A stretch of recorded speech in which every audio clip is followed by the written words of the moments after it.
Hey everyone, welcome to Rambling Hour with Lisa, season 19, episode 1. For those of you who don't know, most seasons have 12 episodes. So every 12 episodes, I just start a new season, my way to break them up. So we're on season 19, so that tells you that there's a lot of rambling. And as soon as I post them, repost them on Facebook and then upload them to YouTube, people will be able to watch the old ones if they're interested. And I'll have it cataloged in a way so you know what they're about more than just random.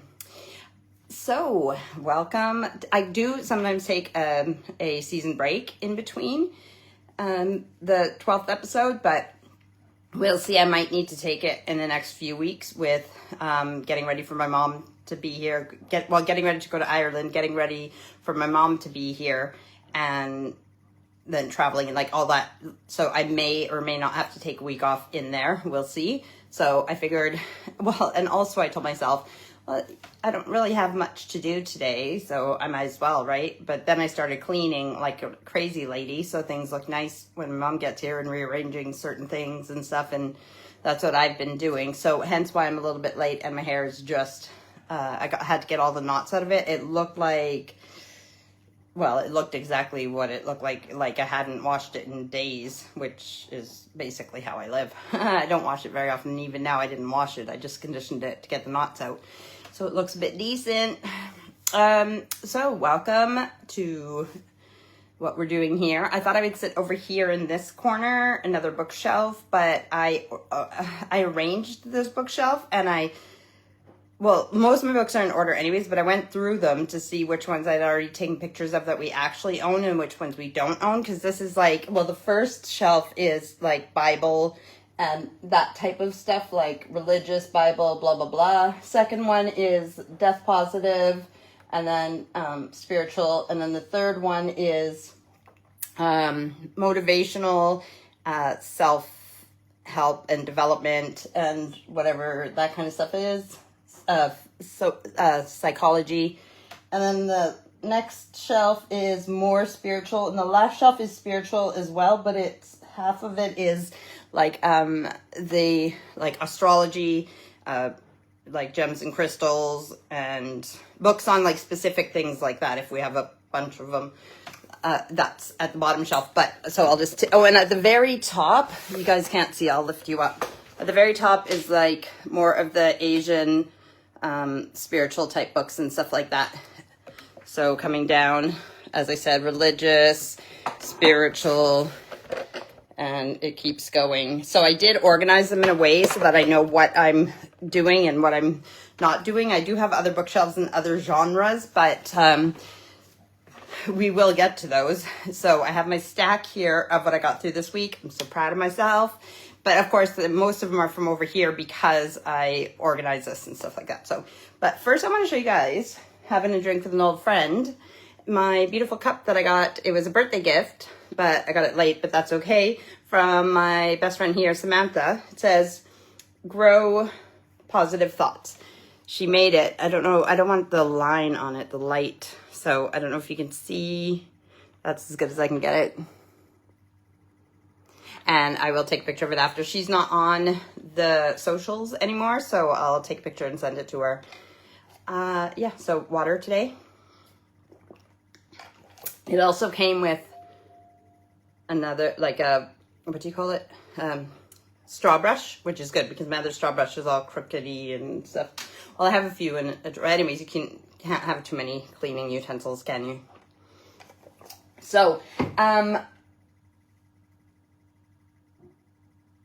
there was something I was going to say about reading, listening to books, friends. Oh no, it was my working out. This is water. So today's day 42. I haven't done my workout yet. Although yesterday I did my workout during the afternoon, which was good because. Okay, so today will be day 42. For the first and because I do the 30-day shred, it would be in increments of 30, right? So for the first. In the past, how I've done it, there's 3 levels, and I do 10 days level 1, 10 days level 2, 10 days level 3.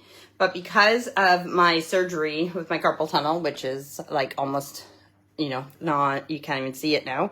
I wasn't able to do the weights and stuff like that, so I just stayed on level 1. So I did level 1 for 20 days, and then I did level 1 for another 20 days, but with the weights. So 40 days. And then yesterday being so then I was deciding, because it was my second set of 30 and I've done the 10 days at level 1. Do I want to do 10 days at level 2, or how do I want to? So I started level 2 yesterday. Oh my gosh. It's not about the strength though. My, what's it called? Endurance, cardio. Whew, I'm still really out of shape. There were some moves that I forgot about that I really, really love, but it was not a difficult workout. I just gave it my all without pushing too hard, because I didn't want to be too sore today to do it. But it just reminded me that I still have a ways to go, especially with even if I'm doing well with the strength, I have a ways to go with the cardio and endurance, because I was drinking my water a lot. My throat was getting dry, and I was just so today's day 2 of level 2, so we'll see if it does it any better. But I am glad that I did my workout during the day yesterday, because the yoga was nice with the doors open and it was nice outside, so I liked that. But then also doing that workout, challenging myself to level 2 instead of doing it late at night when I don't really feel like doing it anyways, but I'm just doing it to get it done before I go to bed.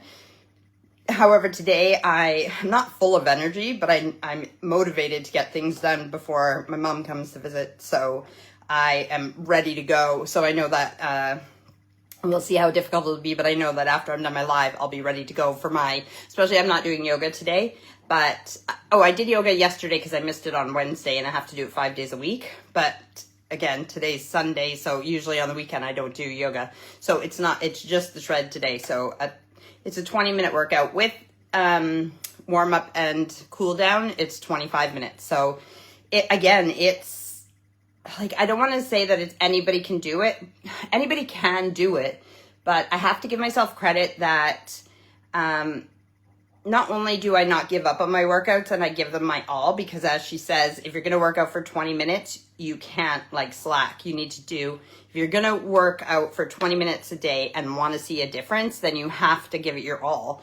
Because if you're slacking, it's not going to work, right? So it's 20 minutes. It's not long. But in that 20 minutes, you really have to do what you're able to without, like I said, without causing injuries or anything else.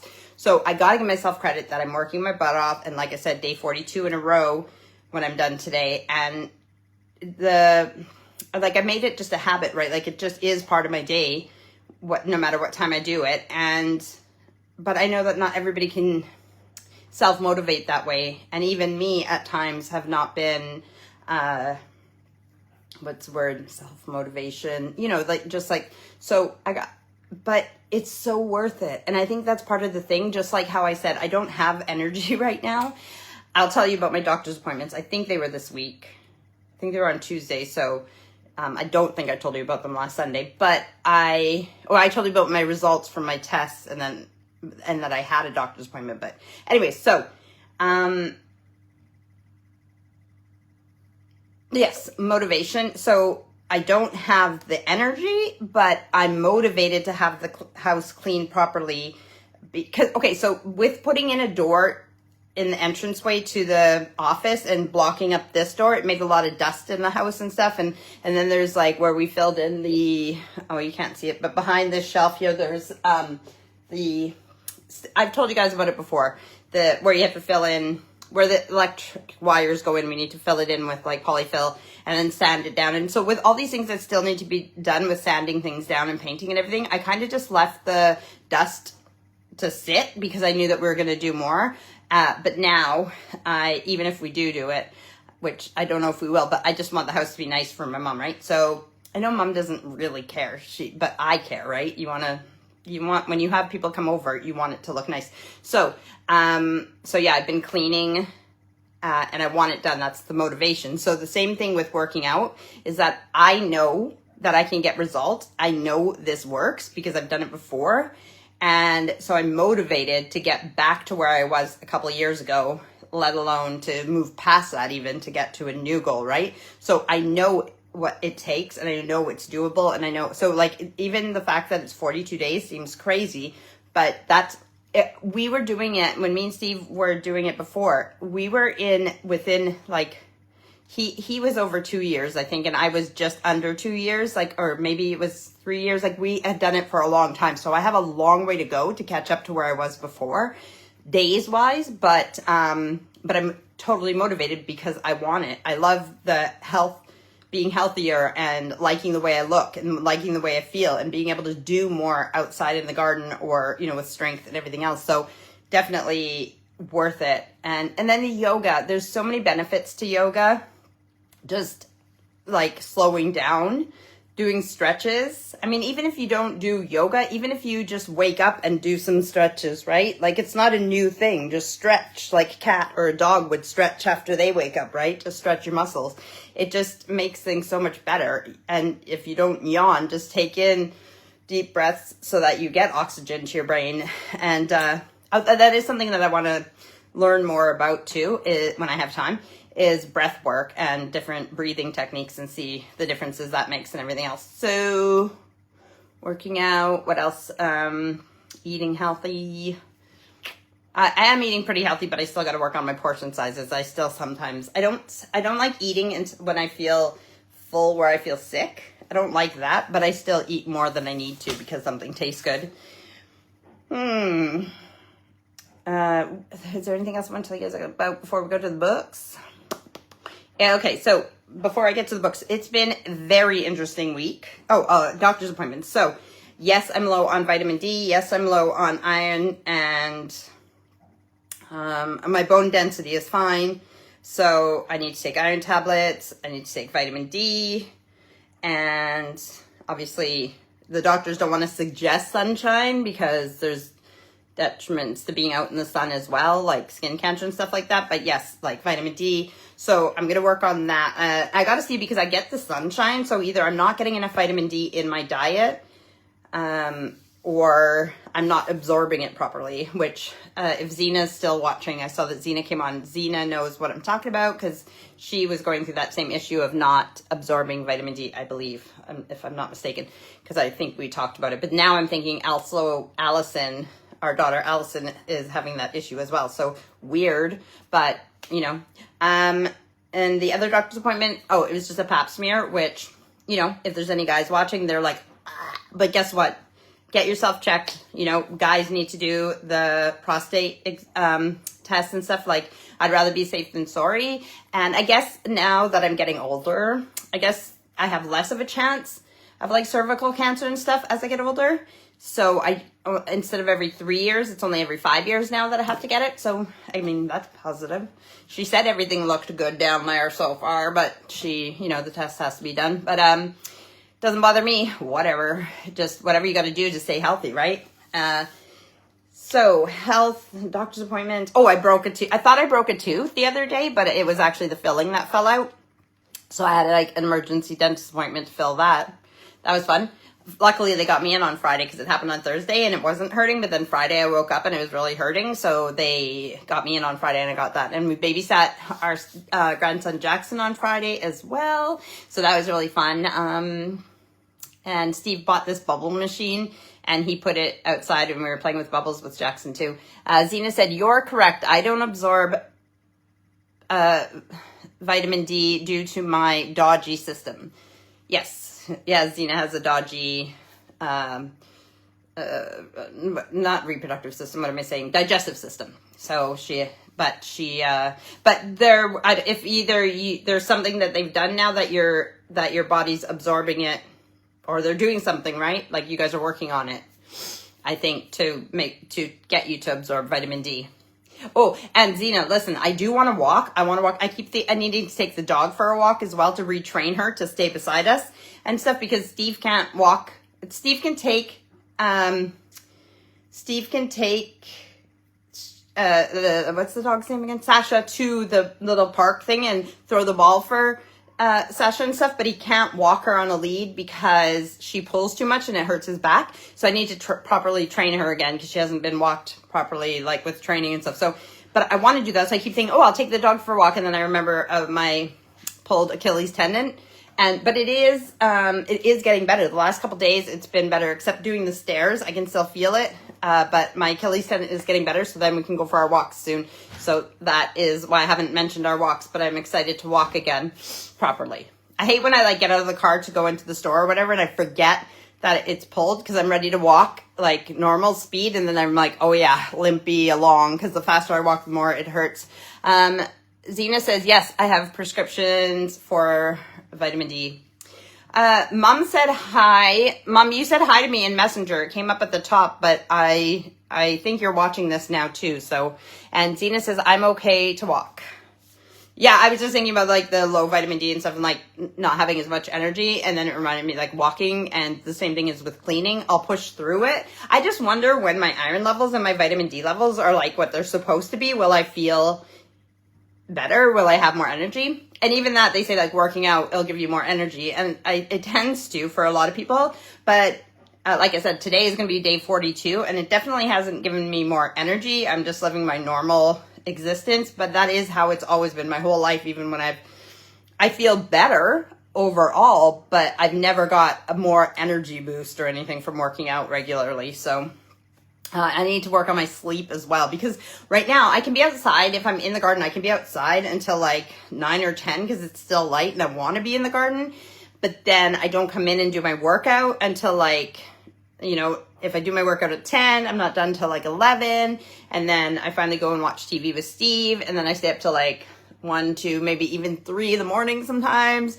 And then I'm not getting up in the morning when I'm supposed to. And it's totally thrown off. I want to go to bed at least by midnight. If it was up to me, it'd be even earlier.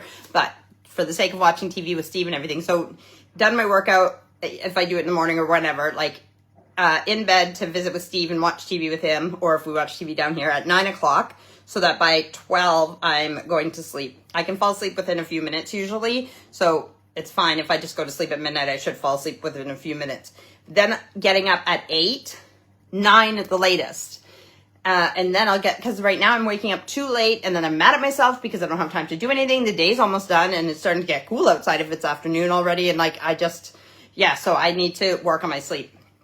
So the crazy week that I've been having, because as you guys know, last Sunday, I told you guys about, my mom having a new little brother that we found out that my grandma gave a baby up for adoption, and he's not a baby, he's 70, but he's living in the States with his wife and 3 daughters, and, introducing him to the family and all of that. But not only that, I sent out this little questionnaire to all my family, all my relatives on my mom's and my dad's side. I wanted to make it small enough that people would actually fill it out, but still basic questions, like full name, birthday, date, place of birth. And then I did like your kids, grandkids, spouse, like, you know, names and birth dates. And then if anybody died, their death dates. And then I did siblings as well. Even though I'm sending it to all the cousins, I want, if one cousin fills it out faster, then I have that information, plus I can compare it. So I've sent out like information to do the family trees to all my relatives, and I can't believe like some of them got back like that day. I wasn't expecting them to get back like right away and fill it out, but that was awesome. And lots of them are really excited about it and want to know the family tree when I'm done. Not only that, I have been getting messages from a few people with gossip about the family. No, it's not gossip. I'm not going to, some of it is, like I said, it's a family of secrets. So right now I'm referring to my mom's side of the family, and I'm just finding out things. Some of them will be relevant that I can disclose later in a nice, I'll write it up again in a nice story form. And some of it is like, what? And yeah, it was a different time. And oh my God, I can't believe that happened. And that's not my business to tell anybody. I'm great for me knowing, but it's not mine to tell. But yeah, like it's so interesting the things I'm learning. And like my mom's cousin, Carolyn. So you know how I told you guys that my mom's mom, my grandma, lived with us while I was growing up? Well, my mom's grandma, Aurora, she lived with my mom's cousin, Carolyn, for a part of the time when Carolyn was growing up. So she knows lots about her grandma, like my mom and Carolyn's grandma. And I thought that was cool that we both lived with our grandmas. But yeah, so she's giving me stories about Grandma Aurora, and I'm like, that's so cool. I said, that's so cool to know these things and everything else. and there's not many people left to tell the stories. And like, obviously, like I named one of our kids after my great grandma Aurora. So it's very exciting.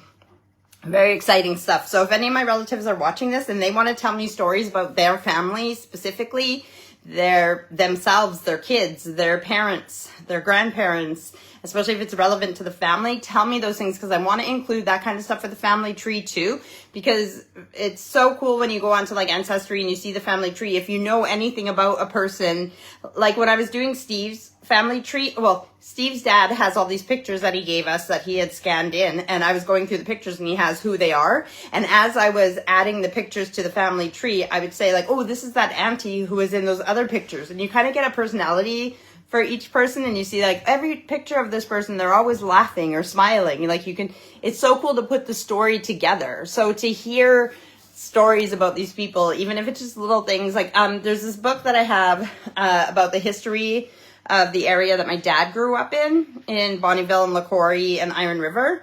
And it has stories about my grandparents on my dad's side and everything. And I want to put those stories and those pages in, like a piece of that in with, or the quotes or whatever, with my family tree on Ancestry as well. So anybody who can see my family tree on Ancestry will see that part of them too, or be able to include that on their tree. For some reason, Ancestry is not letting me share my tree. Like, it's not letting me make a link for other people to see my tree, which is really annoying.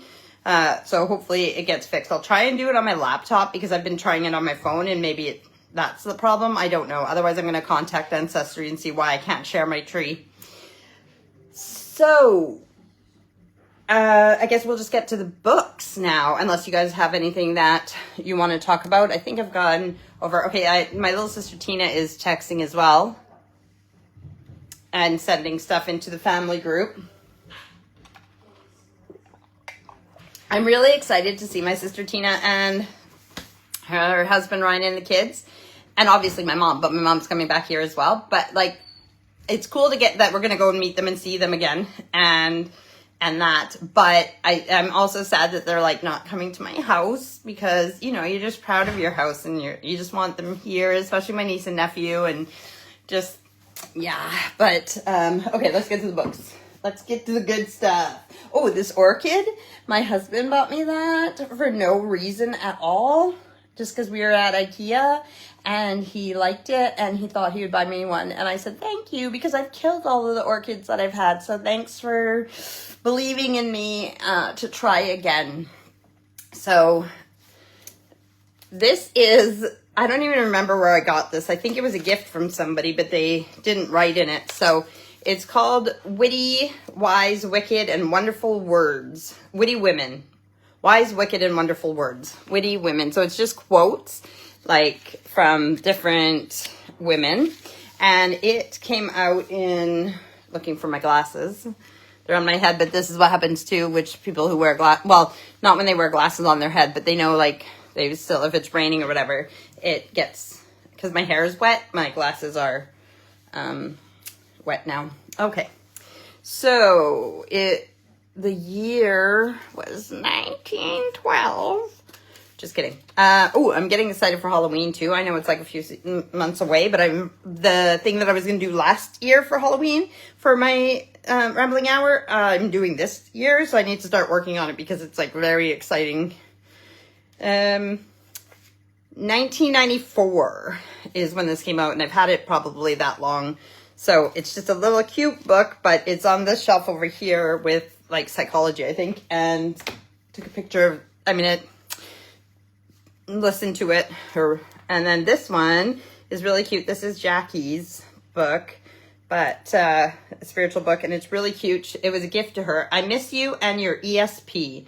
Extra swinging personality. It's just a cute little, it's kind of like if a card was a book and it just says nice things, but it's like old fashioned and it's cute, and it's like the traditional like gypsy psychic type thing. So that one's a cute one. The Sunbeam Library. Oh, I don't know if it says a year, but it definitely looks 70s, but I don't know if it has like no, it doesn't have the Like I said, on the back it says the Sunbeam Library, Harlequin Gallery, but it doesn't have any real information on the what am I saying? The printing company, you know what I'm saying. So I'm just gonna go in order from height. It's not necessarily the order I read them in or listened to them in, but this one, whoop, whoop. Oh, I need to do the, sorry, give me a second.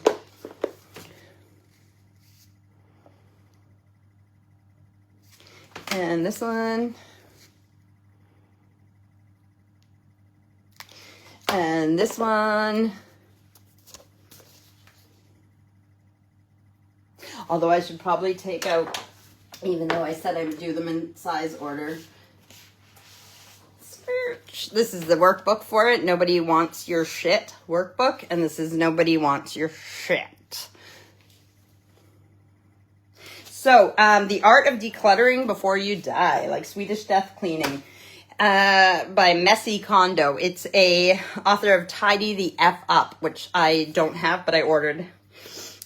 So it's a parody of the tidying book by Marie Kondo, but it's actually really just as good. But this one is more of a, like, where she's like more nice. This is more of a kick in the butt and tells you like, get real. And it's so weird, like listening to it. It was awesome listening to it because it was really like someone was giving me a motivational speech and just saying like, get your butt in gear. Nobody wants your stuff. You need to do this stuff a little bit at a time now. So you live the life, like decluttering and living a more simple life now instead of somebody, when you die, somebody having to deal with all of it. It's not telling you to get rid of all your stuff. If you love your stuff and you're using it and it's means something to you, that's different. But there's lots of stuff that you own that you're not getting rid of just because you haven't gone through it or whatever. But so lots of it in here I'm actually doing already, and I have been doing for the last couple of years. Use it or lose it. You know, like just, yeah, if it doesn't mean anything to me. So I am getting rid of a lot of stuff. So, but it's still a good reminder. It's on the back. It says, wait, is there a thing inside or is it just the back? Plus, if I didn't do my live today, if I did take a week off, I wouldn't have been able to, like, do you know how many books I would have had next week? I might not be listening to a lot of books when I'm on holiday, but, okay, so on the back it says, filled with practical and yes, direct advice. Nobody Wants Your Shit both validates and empowers the reader to move through their anxiety and face their stuff head on, says Anne-Marie Brogan and Marie Limpert, co-authors of Beyond Tidy, Declutter Your Mind and Discover the Magic of Organized Living. Inspired by the gentle art of Swedish death cleaning, Nobody Wants Your Shit will light a fire under your untidy ass with humor and helpful organizing tips that you'll actually want to use. Like a delightful, foul-mouthed best friend, this book dishes out the funny, unpretentious advice you need to hear most. You'll discover how to deal with your shit like there's no tomorrow. Live in the moment without the effing mess and make your life and your eventual death a hell of a lot easier. With this witty guide, you'll learn how to ditch the damn indecision, get your shit together and feel fantastic, give your busy family an effing break, and more. Whether you're getting ready to move in, move on, or just move your ass, Nobody Wants Your Shit will help you take control of your effing life. Messy Kondo is an organizational savant and devoted swearer. I think you can guess that. Swearer, where am I? When her favorite label maker broke, she tossed it the F out and never went back. Messy lives in New Jersey, where she writes and organizes shit on the regular. She is also the author of Tidy the F Up. It's like Tidy the F and then what's it called? The little star. I do know the name of it, but it's not coming to me. Asterisk? No, those are I don't know, F star CKUP up. So it is really good. And like I said, because I was listening to it, it actually said the swear words and it made me feel like my brother who passed away or my Uncle Bob or those people that you know who use language like that in their vocabulary. But it was good also because it was, like I said, like a kick in the butt. So and there is humor in it too. So it's definitely a stronger version of the Tidying Your Life by Marie Kondo. So yeah, I actually really liked it. I'm glad I bought it. The workbook, I have to say, I'm not like, yes, they're matching, so that's good. But the workbook, and it gives you, like, drop my glasses. It does tell you some things in it as well, and it gives you room to like write out and work on things. So you know what I mean. And it's not expensive, but I don't know if it's necessary. But yeah, the book was really good. Okay, dropped my glasses, and I saw Zena said something. Yes, Zena says, I'm great at getting rid of stuff, as you know. Yes, she is. She has a beautiful home and everything goes together. It's a lovely flow and everything, but she's definitely a minimalist, especially compared to me. I'm a maximalist, and I don't apologize. But next book is, I got these books in a kids series. Remember the book that I told you guys about last week, the rewilding one for kids? This was in a pack with that book, and it's called The Stick Book. I'll be honest, I didn't read this book or listen to it. Loads of things you can make or do with a stick. I did read as I took pictures of it, because most of it is pictures. I read like what you could do with a stick, like make a stick sword. And it just gives you a bunch of things to do in nature and with sticks and everything else. And it's a really good book. So if my little sister wants this one, I'm going to give it to her for her kids. And, but I have images. I took pictures of it so I can look at it if I need an idea. But I do like it. I like that it's nature based and it gets you outside and gives you ideas. I think witchy people would like it too, because it's all the things that witchy people would make in nature too. Not overly like witchy, this isn't at all. It's just things that we don't do anymore out in nature. Make stick and paper lanterns, stick games, play capture the flag, stick tower challenge, measure the earth, make shadow pictures. Yeah, so that is that one. Oh, did I do the... Okay, next.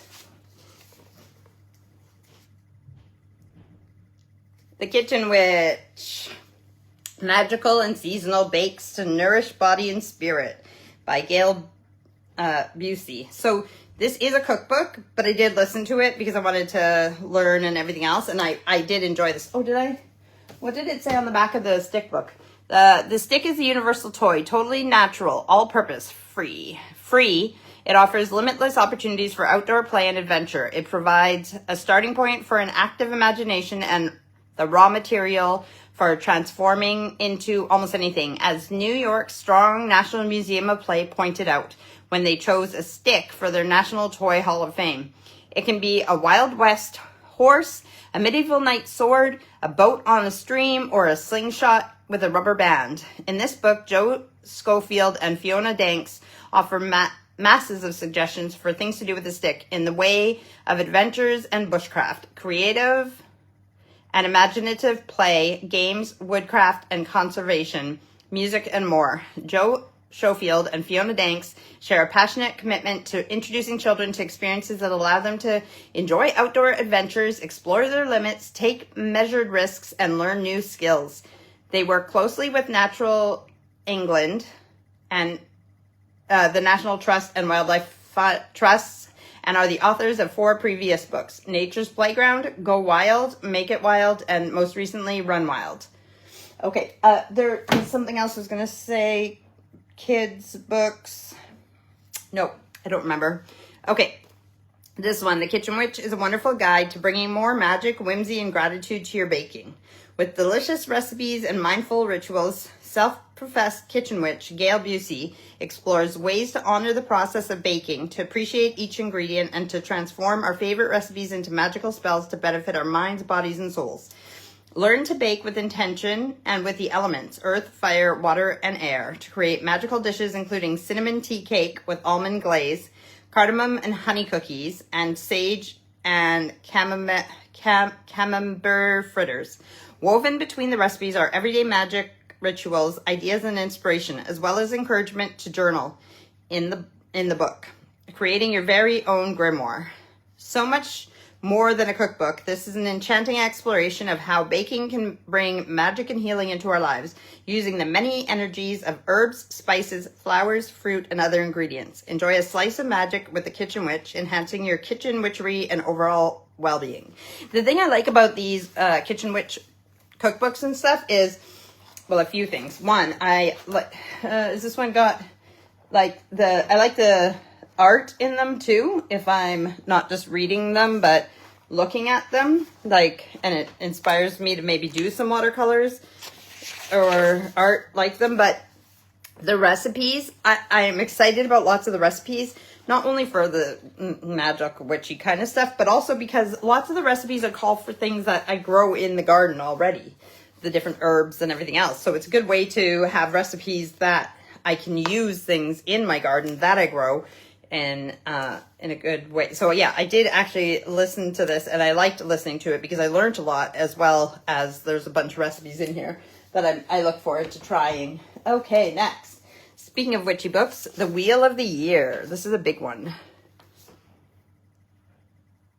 So the Wheel of the Year, pagans have celebrated this for thousands of years, even without being witchy. So it's not just witches who celebrate the Wheel of the Year. And living over here in England, there is still a lot of people who celebrate the traditional pagan things, whether they, well, I'm sure they realize it, but like it's included in their everyday life. Just in like, so in May, May Day, the maypole, where they have the ribbons around the poles and everything else, and all these different celebrations. Basically, it's just the Wheel of the Year is the different seasons. Like, it's split into 8 things, but how we have spring, how we know summer, spring, autumn, and winter. This is 8 of them, and we know some of them when the Christians took over and everything else. So some of them, like Samhain, how do you say it? Salmon?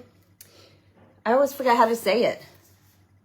It's Samhain, is like Halloween, and then Ostara is like Easter. And yeah, so, but the art in this book as well is beautiful. Beautiful, beautiful. I love this book. I like just to look at, to read it properly. And the thing is, I've listened to it, but this is one that, again, I want to sit down and read in the different, read the as we go through the seasons, I can read again about them. And so right now we are in, and this has recipes in it too. We're in Midsummer. So Midsummer, they also call Litha. And then after Litha, Midsummer is Lamas, which they also call Lunasa in here. And then there's also another L word that I don't know how to pronounce that. So let me read the synopsis for you. New York Times bestseller. Oh yeah, that's the other thing. This one, if I'm not mistaken, the author of this one is from South Africa. So it's really cool to have all these books from different places too, and to see what they do differently because of like different things growing and different wildlife and everything else. So also, if you're in the northern hemisphere, like north of the equator, then your spring is in like March, April, May type thing. But if you're in the southern hemisphere under the equator, like Australia and such, then your seasons are opposite to the northern hemisphere. So March, April, May is your autumn going into winter. So that's interesting as well. So this New York Times bestseller, this book is, in a word, immaculate. A graceful invitation that children will happily accept. Kirkus Reviews, starred review. You are magic. Oh, that's the other thing that I really loved about this book. It's good for anybody of all ages. And Steve isn't one to teach spirituality to kids unless, I mean, there is some things like putting a white light around you for protection and, you know, like prayer. Even in religions, you learn about prayer from when you're little. So there's certain things like that. But he's not going to be letting minors take his classes and stuff like that just because they should be living their lives. They shouldn't be delving into spiritual, like spirits and ghosts and that kind of stuff if it's not necessary. They already have enough going on as, you know, teens and adolescents and stuff. They already have enough going on in their life to not bring in more stuff. So, but this book is good for all ages. Like, even someone like me loved it.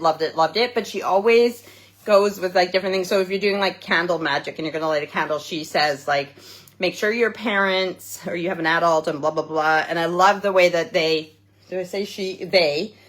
Jessica Rue and Fiona Cook, I love the way that they don't forget about the kids. And so this would be a really great introduction to people who do practice a pagan or the Wheel of the Year or want to introduce kids to the stuff. This is a really good book for that too. And the pictures, like I said, are awesome. So this is a really good book for that. And so is the world around you. Oh, it says you are magic and so is the world around you. Transforming with each new season. The Wheel of the Year is a way to learn about nature's rhythms, for noticing and celebrating the seasons as they come and go. The spokes of the wheel mark important turning points, the winter and summer solstices, the spring and fall equinoxes, and the festivals of seeding, growing, and harvesting that arrive in between. Through themed activities, crafts, and rituals, discover old and new ways of honoring the seasons and create your own. Blending nature connection with art, poetry, and myth, the Wheel of the Year reminds us of the magic and beauty of ancient traditions and invites us to care for and celebrate the natural world. Through themed activities, crafts, rituals, and recipes, discover old and new ways of honoring the seasons and create your own. Said that again. So yeah, I really like this book. That's one of my favorites now. Okay, this is when I was cleaning the shelves. I got these bigger books.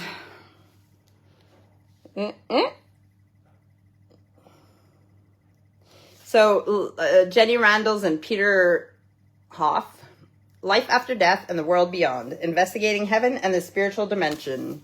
Let me read the synopsis because I can't remember exactly how I felt about this one. In this exciting new book, now new, they say new, but let me look at the year again, because remember, these have been at Feathers, so 1996 this came out. So in this exciting new book, leading paranormal researchers, Jenny Randles and Peter Hoff, investigate the case for heaven. They interview many people who claim to have direct knowledge about what heaven is like, people who believe they have visited that other world and return to tell the tale.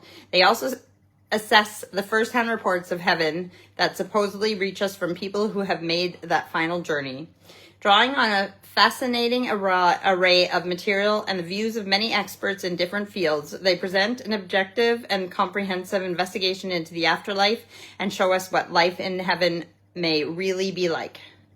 Read about lucid dreams and visions of departed loved ones, which seem to offer objective information from another world, cases of astral travel and other out-of-body experiences in which people claim to have journeyed to another dimension, the striking similarities in descriptions of near-death experiences, fascinating cases of past lives which seem to demonstrate the survival of consciousness outside the restriction of time and space, encounters with angels and the Virgin Mary, which could indicate that supernatural entities from heaven do visit us, pictures of heaven transmitted from the other side and produced from fax machines and computers, communications via mediums and channelers supposedly from the dead, describing what heaven is really like, and much more. Life after death and the world beyond will enthrall all those intrigued by the world's greatest mystery. So yeah, it was like a reference book. Like it is objective. Is that the right term? Like where it's not saying that these things are real or they're not. They're just putting the information out there of what people have researched and said they've experienced, and then let you decide. So it is, and it does take into consideration a lot of places in the world and things like that too. So it's a good collection of information.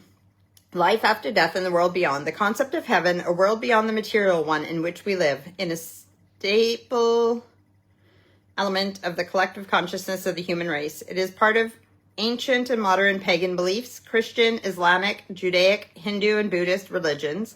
Even many agnostics are convinced that consciousness does not cease with physical death, but survives and passes on to another place. But what proof do we actually have for heaven's existence? Is it mere wishful thinking, or is there more to it? In this book, Jenny Randles and Peter Hoff offer the first complete survey of what life after death may be like. They report on the numerous claims of people from all walks of life who profess direct knowledge of heaven through such phenomena as out-of-body experiences, near-death experiences, and visitations from angels or the Virgin Mary. They also analyze communications which appear to come directly from those who have already departed this life and claim to be now residing in heaven.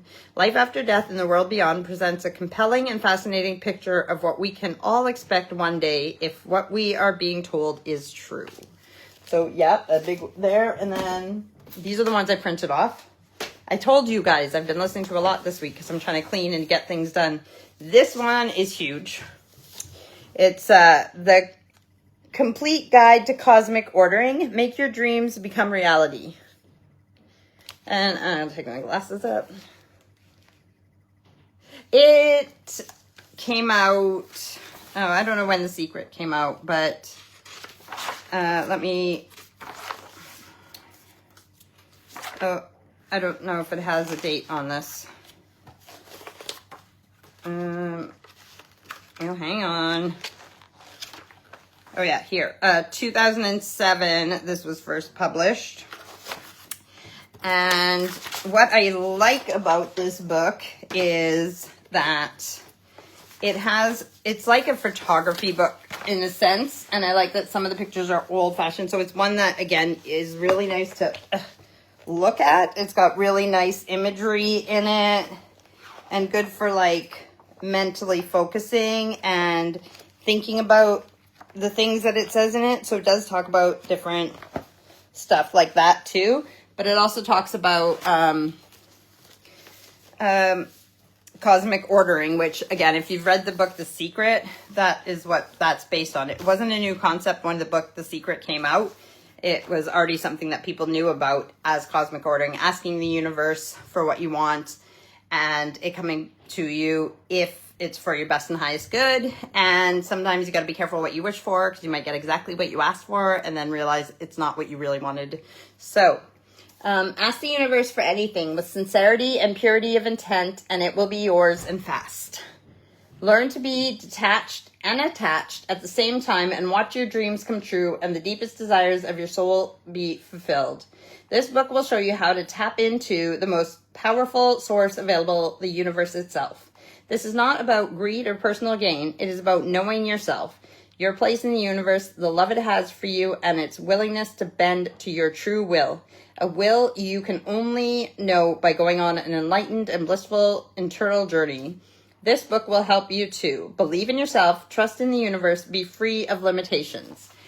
It isn't there's not a lot of words in the book. Like it is a quick book, but like I said, if you look at the pictures and I think it's like more inspirational. The stuff in it I do agree with, but, and I have done, cosmic ordering myself, so I know it works. And it's not like, I know that there's some things with this positive power of positive thinking and stuff. And I know that it says that it's just for like white people who have like success and freedom and money anyways, but it's not about that. It can be like as simple as if you go to the store asking for a parking space to be available when you get there, or waking up not tired and wanting to be able to get on with your day. Like it doesn't have to be material things. It can be simple things that you want to. Maybe you want to exercise more, so you ask the universe for inspiration that way, and then you find out that you get to a building and the lift isn't working, like the elevator's not working, so you have to do the stairs. So you got to be very careful with what you put out there, because the universe works in practicalities, which is why our words that we say in our head, if you keep telling yourself that you're weak and fat, then you're going to tend to be weak and fat because you're telling yourself that, you're telling the universe that it's going to come back to you. So you got to really think about what you're telling yourself and what you're telling the universe, because words really do have power. So like I said, it doesn't have to be huge material things. You don't have to ask to win the lottery or get a brand new car or things like that, because first of all, like I said, your guides and stuff. We're here to learn different lessons. So if what you're asking for isn't for your best and highest good, then and you should say that on your order to the universe too. Please give me this and this and this if it's for my best and highest good. They can't, you got to ask for what you want. But what am I saying? Yeah, so if I'm supposed to learn things in this life, just being middle class and not a millionaire, then I'm not going to win the lottery. Because that doesn't work with what I'm here for, what I'm meant to learn in this lifetime. So there is things you can ask for, but the other thing is once you put your order out into the universe, you have to believe it completely. So if I start saying that how I want to laugh. Yeah, let's do this. I want to laugh so much on my trip to Ireland with my family and everywhere we go and everything else. I miss laughing out loud, literally laughing out loud. So I'm going to put that into the universe. I want to laugh like I laughed with teenagers and when you get giddy and everything else. I just want to laugh so much on my trip to Ireland. So now I put that out into the universe. I can say it every day if I want, but I got to believe it. I know that I want that. So the universe is going to line things up for me if it's for my best and highest good, which I like to think that laughing would be okay. Then we'll see, and I'll tell you guys all about it. But I believe, I know how this stuff works. So now that I put it out there and I've asked for it, I know that it's going to be silly things or, yeah, I don't, again, you got to be really, I don't want to see anybody hurt or anything, although it could be funny. But yeah, I just want to laugh. So that's how you put something out there. You believe that it's going to happen. It might not happen right away. Maybe even the first week that we're not going for much more than a week, but you know what I mean? But there's going to be things that happen on my trip that are going to show me that I'm laughing and that I got what I asked for. So I will tell you guys about it after my trip or during my trip if I do my lives. So that's how it works, putting something out there. Let me see. Was there something else that this says? This is a new age phenomenon, and it's not a new age phenomenon. People have known this for thousands of years. It's like working with energies in your spirit team and everything else. So it's not new. It's just been called different things. This is a new age phenomenon, which is currently doing the rounds amongst readers and has spread like wildfire since the release of Barbara Moore's book, The Cosmic Ordering Service, A Guide to Realizing Your Dreams. Cosmic ordering is non-sectarian, non-religious, and bears no stamp of any cult. It can be tried by one and all, irrespective of age, sex, caste, or creed. It differs from prayer in that when we pray to God, we either say a prayer of thankfulness and gratitude, or we ask God to give us the strength to combat all the obstacles that weave their way through our lives, making life tough. Each belief has its own idea of God. Hence, prayer is colored by the religion that we follow. This is precisely where the technique of cosmic ordering differs from ordinary prayer. The cosmos is likened to a benevolent and a wish-fulfilling God. We call upon it to process all of the earthly desires in the form of an order. So, ordering from the universe. Try it and let me know what you guys simple things that you want to go out to eat with a friend in the next 2 months. A friend that you haven't seen in a long time, that you really enjoy their company. Just things that are realistic. Start with small things, and that's how you see that this stuff does work. The universe is listening. They will try and, put things in to help you. Somebody's at our front door, but I can't answer the door right now. So, yeah, and now I just have the ones that I printed off. Okay, I hear people talking, so they know someone's at the door. The door is not locked, so I don't know what's... Oh, Thomas probably ordered food. I think that's what it is. Okay, Practical Guide to Past Life Memories. 12 Proven Methods by Richard Webster. Okay, so... I know I want to get through all these books, so I don't read the synopsis before I listen to them. I mean, if I would have even, read the title properly, I would have realized what this was about. So, Past Life Memories, 12 proven methods. I actually liked this because it gives you different, so if you want to do a past life regression or you want to do those things, it gives you different ways to try doing it. And then it was talking about stories and like things that he's done, like with people with past lives and everything else. It was very interesting and different to most of the books that I've listened to. So I liked it. It says, who have you been? The human soul, glasses are wet. So, and again, remember that these ones that are printed off are mostly spiritual books because they're the ones that I took pictures of so that Jackie and Steve could give them to the spiritualist church because they didn't want them anymore.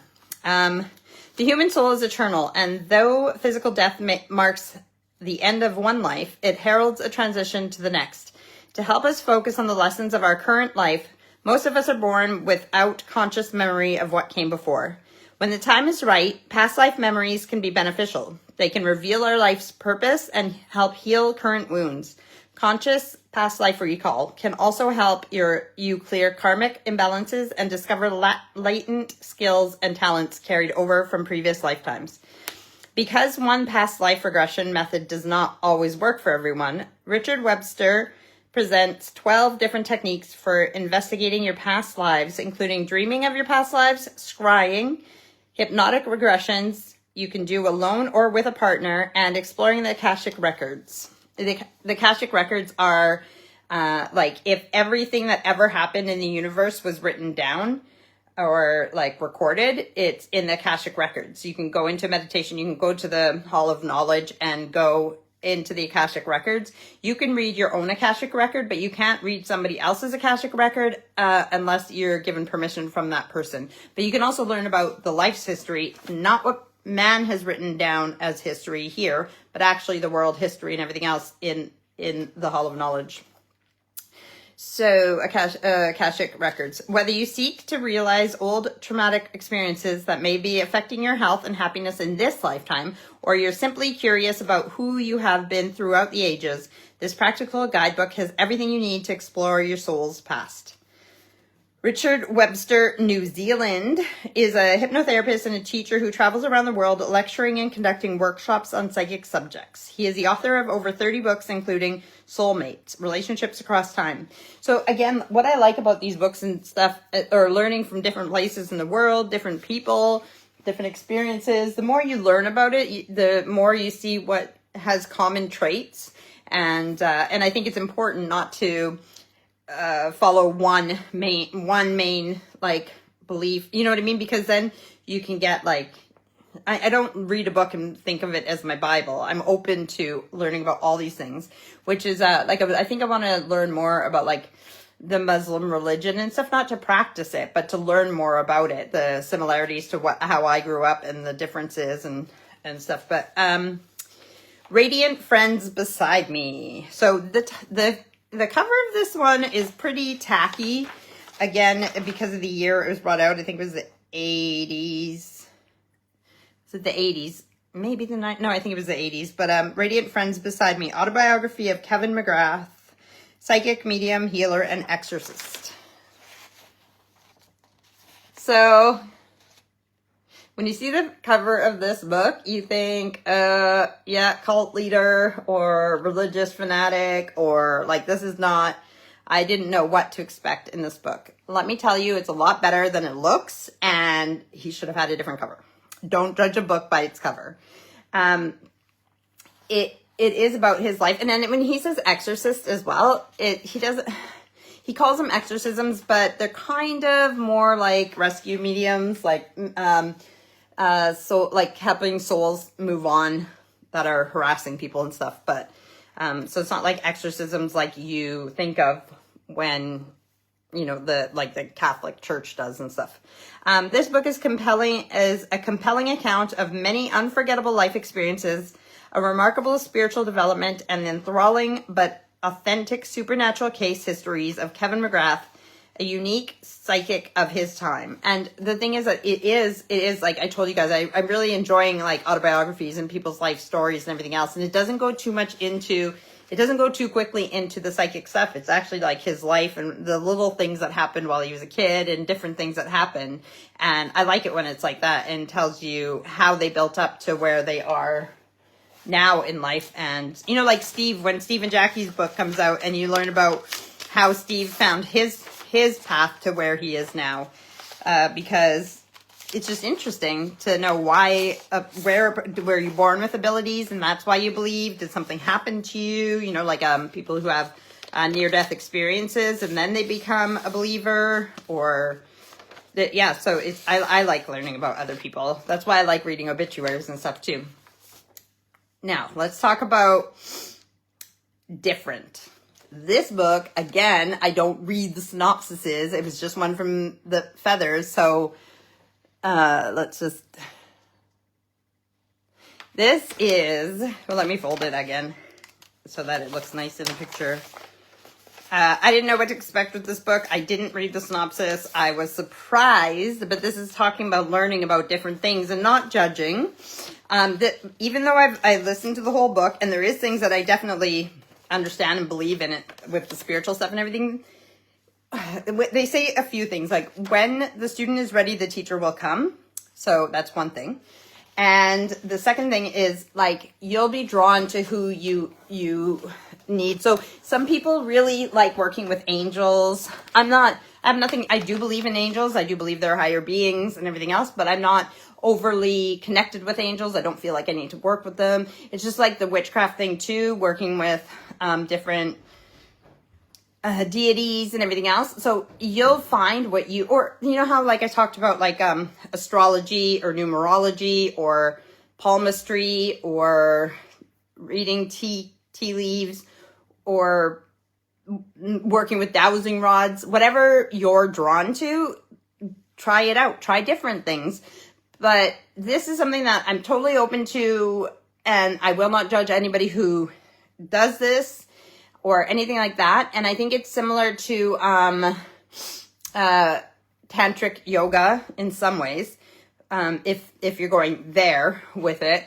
But it was interesting, and I learned a lot. But this book would have been more with witchcraft stuff than with just my normal spiritual stuff. If I owned the book, which I don't, and that's okay.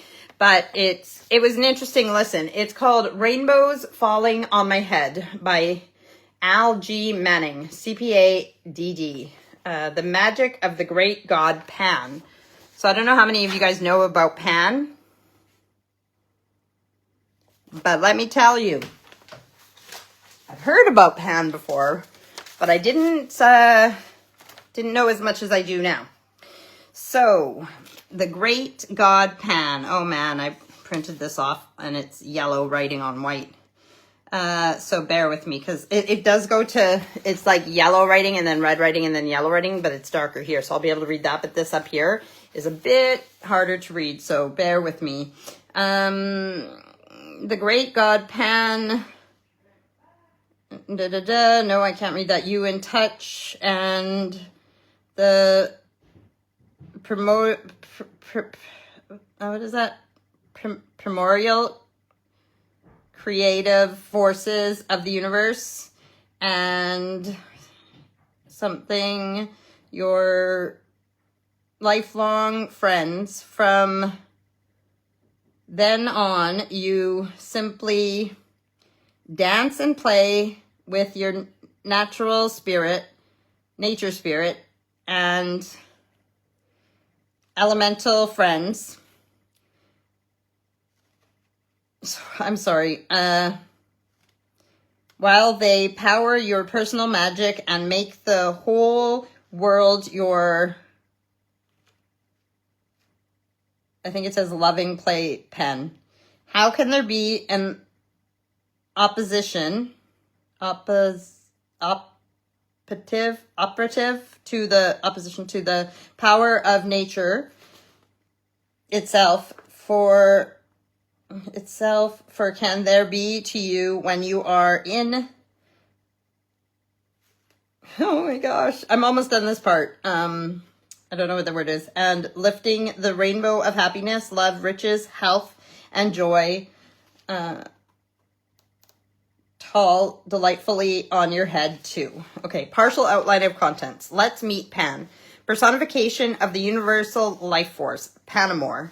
Enter into Pan's love affair with life and perfect your own love life.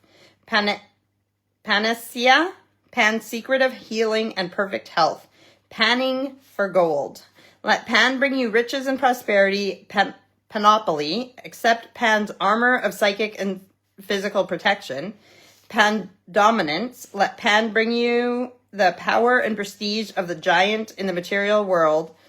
Pansophy, let universal wisdom make you a mental giant. Super Panamore makes you an emotional giant.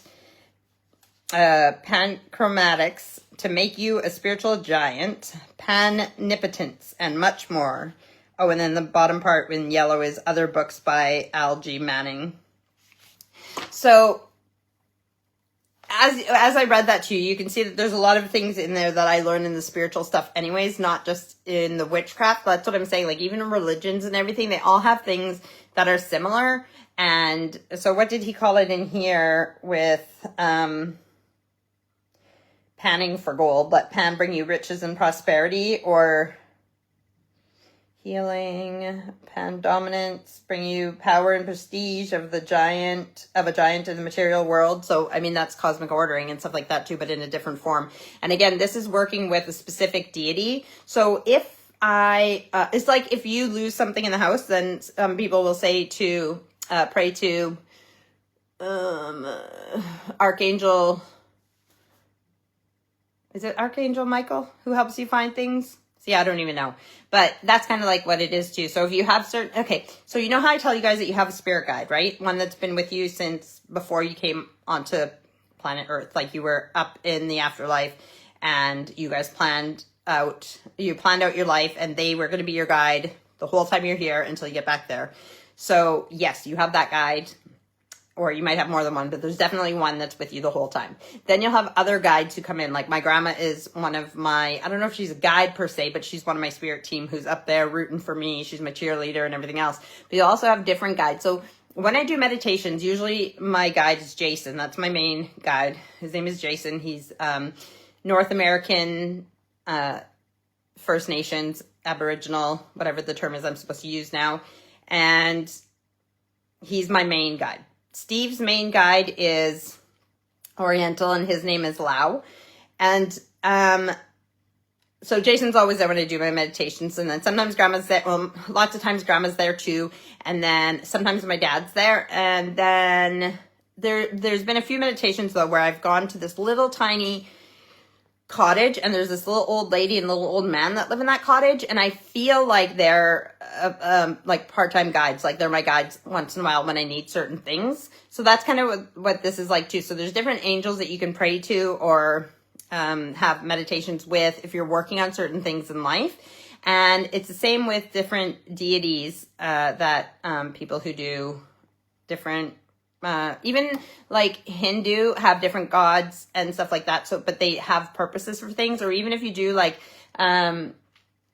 Greek or Roman, what's the other one? Mythology and stuff like that, how there's different gods of different things. So it's kind of like that, but that's who Pan is. So it was an interesting listen. I learned some things there. And like I said, there's lots of things I do believe in that they talk about in there. But I'm not one, I understand being natural. So I understand nakedness and being natural, and, you know, like shedding your skin. Like, you don't need clothes in the afterlife and everything else. But I don't think it's necessary to be naked to do my meditations.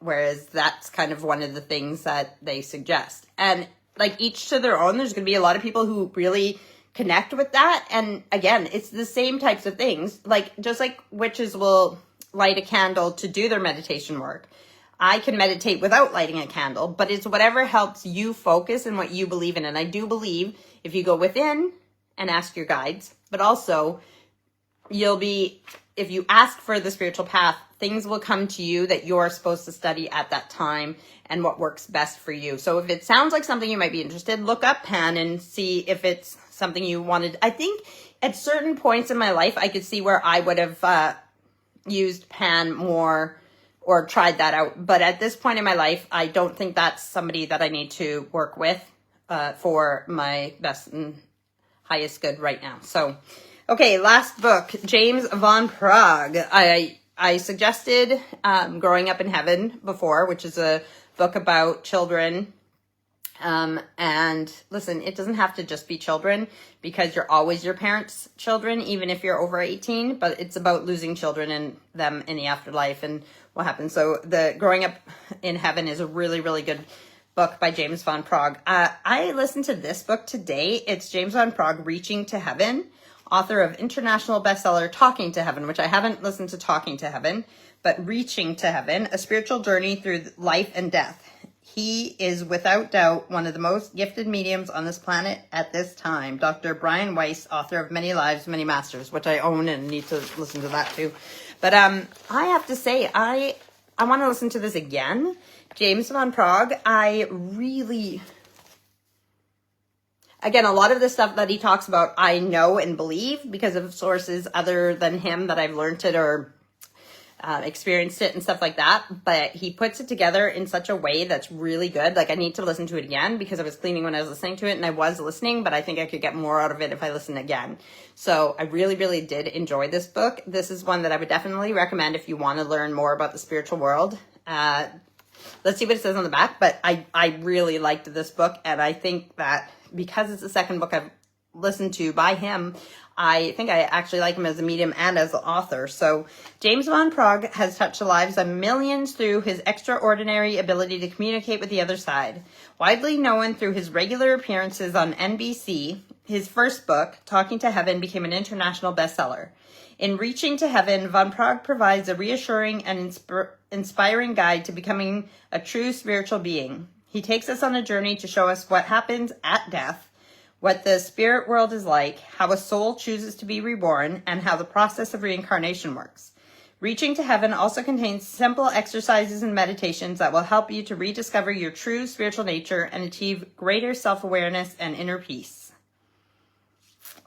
So yeah, I did like that book, and that was the last one I listened to today. And then I started listening to podcasts before I started my live because I didn't want to start a new book if I couldn't finish it and talk to you guys about it. But as if that's not enough. Wait, did I do a picture with the James Van Praagh book? I might have, I might not have. Okay. Whoa. An hour and 12 minutes, even though I was late. So I gave you guys an extra 10, 12 minutes for being late. Here's my orchid. You know, my lives aren't always going to be all the books that I'm listening to and reading, but I mean, like I said, today was a season break, so I could have not done anything, but I decided to come on. I have so many, this is the thing, like me and Zena talked about, like with her house being a minimalist. Everything she owns has meaning and has a story behind it or whatever. Like, she doesn't have anything that's useless or not meaningful. And I have to say, well, I have lots of things that are useless. I also have lots of things, not useless, sorry, that aren't meaningful, but still practical. I have lots of things that are meaningful. So this picture here is a picture that my Auntie Molly brought us, all pictures from Texas back. They all had the blue matting around them. They're just different images of Indigenous culture. And this was mine. I put it in a frame, but my Auntie Molly passed away when I was 19. So it matters to me that way. And because this is our spiritual stuff, like, so at the top with the stuff, the Oriental stuff, that's more like with Steve, with his guide Lao. I'll show you something that I bought Steve that I like. But this over here is the spiritual stuff. So this Inukshuk, made out of like a marble type material, is Steve's from Canada. And this bear was here before I got here, so I put it there too for the North American thing.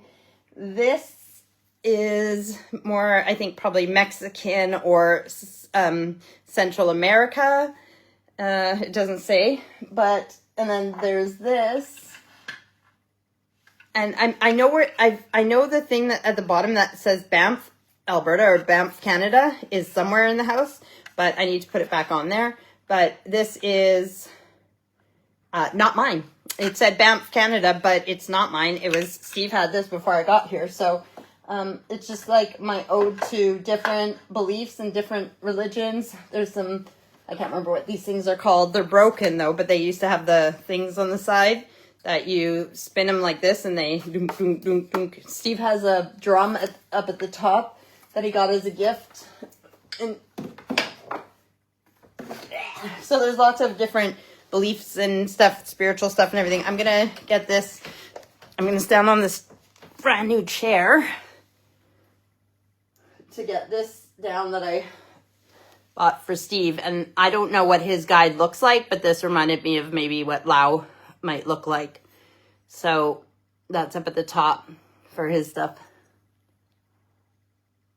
And while I'm up here, I'll show you the drum. I have the drum way up here because it's made of actual hides and stuff, and I don't want any dogs to chew it up. But it's a drum that Jackie and Steve were gifted while working in Canada. So really cool.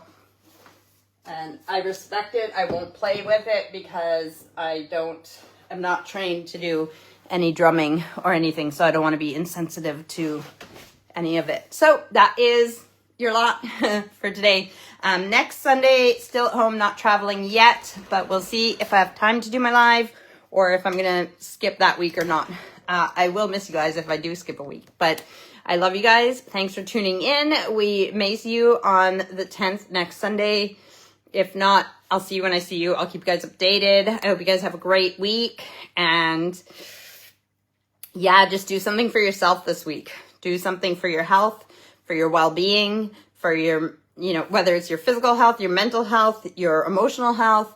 Just do something for yourself this week. And also, if you do any of the cosmic ordering, let me know how it went and what's happened for you.